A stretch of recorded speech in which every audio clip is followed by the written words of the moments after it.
बात झारखंड की करते हैं, जहां सियासत अब झारखंड की असम को शिफ्ट हुई है, क्योंकि झारखंड के नेताओं का असम में जमावड़ा लगा हुआ है। सीएम हेमंत सोरेन ने असम में डेरा डाला है। अन्य दलों के नेता भी यहां प्रचार कर रहे हैं।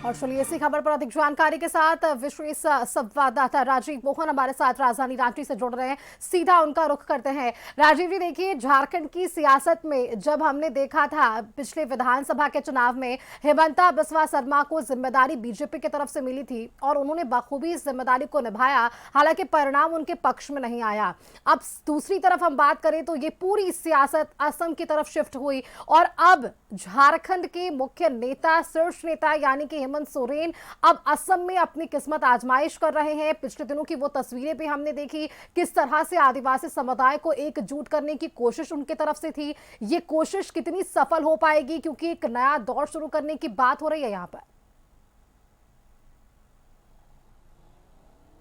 देखिए सुष्मिता, बिल्कुल ये कह सकते हैं कि असम का चुनाव जो है, झारखंड मुक्ति मोर्चा हो, भारतीय जनता पार्टी हो या कांग्रेस पार्टी हो, अब सबके लिए एक प्रतिष्ठा का प्रश्न बन गया है। क्योंकि जो वहाँ चुनाव हो रहे हैं वहाँ इन तीनों पार्टियों की तरफ से कह सकते हैं कि बड़ी भूमिका दिखाई जा रही है। जिस प्रकार से झारखंड के मुख्यमंत्री हेमंत सोरेन वहाँ पूरी टीम के साथ कैंप कर रहे हैं और लगातार जो है वहाँ की सरकार पर हमलावर हैं और ये कह रहे हैं कि जो यहाँ के आदिवासी मूल के जो लोग हैं उनको जो है उनको हक नहीं मिला है। यदि उनकी सरकार आती है तो 200 सालों से जो वहाँ के जो आदिवासी समाज के लोग जिनको हक नहीं मिला है, जिनको सही मजदूरी नहीं मिल रहा है, उनको सही सुविधाएं सरकार से नहीं मिल रही है, इसका कमिटमेंट किया जा रहा है, वायदा किया जा रहा है झारखंड मुक्ति मोर्चा की ओर से और इसकी भूमिका निभा रहे हैं हेमंत सोरेन। देखिए, यहाँ पे सबसे बड़ी बात है कि हेमंत सोरेन का वहां पर जाकर अकेले चुनाव लड़ना ये कह सकते हैं कि एक बड़ी बात है। क्योंकि कांग्रेस पार्टी जो है उसके साथ इनका यहाँ सहयोगी के दल के रूप में यहाँ सरकार है, लेकिन दोनों के बीच में असम चुनाव को लेकर तालमेल नहीं हुआ, जिसके बाद दोनों ही पार्टियां अलग अलग तरीके से चुनाव लड़ रही है, अलग अलग उम्मीदवार हैं उसके, और दोनों पार्टियों के बड़े नेता वहां जो झारखंड के भी हैं वो भी वहां पहुंचे हुए हैं और दोनों तरफ से जो है चुनाव मैदान में जो है जोर आजमाइश की जा रही है। दूसरी तरफ भारतीय जनता पार्टी की वहां सरकार है तो उनके सामने बड़ी प्रतिष्ठा है कि जो उनके सामने जो दो पार्टी बिल्कुल राजीव जी, देखिए बीजेपी की तरफ से तो प्रतिक्रियाएं इस पर सामने आ ही रही हैं, लेकिन एक बार अगर गठबंधन विशेष की बात करें, जो गठबंधन हमें झारखंड में देखने को मिला वो असम में नजर नहीं आ रहा। यानी कि जेएमएम और कांग्रेस ने अलग अलग उम्मीदवारों की घोषणा की और सबसे बड़ी बात, जो स्टार प्रचारकों की लिस्ट में कांग्रेस के मंत्रियों को रखा गया है वो मंत्री झारखंड कैबिनेट से हैं और आदिवासी चेहरे हैं। तो ये कितनी बड़ी चुनौती हो सकती है जेएमएम के लिए भी। हालांकि ये जरूर स्पष्ट किया जा रहा है दोनों ही पार्टियों की तरफ से झारखंड में कि इससे गठबंधन पर कोई असर नहीं पड़ने वाला।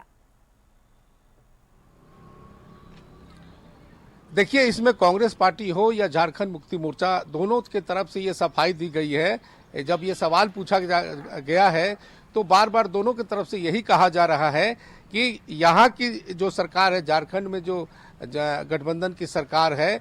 उस पर कोई फर्क नहीं पड़ने वाला है, उसके सहयोग पर कोई फर्क नहीं पड़ने वाला है। लेकिन यहाँ जो सहयोगी सरकार में हैं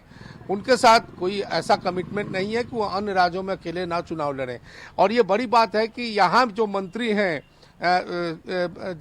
हेमंत सरकार में कांग्रेस के, वो तमाम मंत्री जो है वहाँ जा रहे हैं और झारखंड मुक्ति मोर्चा के भी जो मंत्री हैं वहाँ जा रहे हैं, लेकिन अपने अपने उम्मीदवारों के पक्ष में वहाँ वोट मांग रहे हैं। तो एक तरह से कहें कि भाजपा को पर निशाना साधते साधते एक तरह से जो सहयोगी दल है वहाँ दोनों एक दूसरे के सामने हैं। तो ये बहुत एक कह सकते हैं कि चुनौतीपूर्ण है दोनों के लिए। हालांकि दोनों अपनी अपनी आइडियोलॉजी की बात करते हुए इस सवालों से तो राजीव जी, ये दोनों पार्टियां चुनौती तो दे रही हैं, लेकिन क्या इसका फायदा बीजेपी को हो जाएगा असम में? क्योंकि हमेशा से हमने देखा है जब त्रिकोणीय मुकाबला हो जाए या तीसरी पार्टी का जिक्र हो जाए तो ये गठबंधन आपस में तो लड़ रहे हैं असम में, लेकिन क्या इसका फायदा या नुकसान बीजेपी को होगा असम में?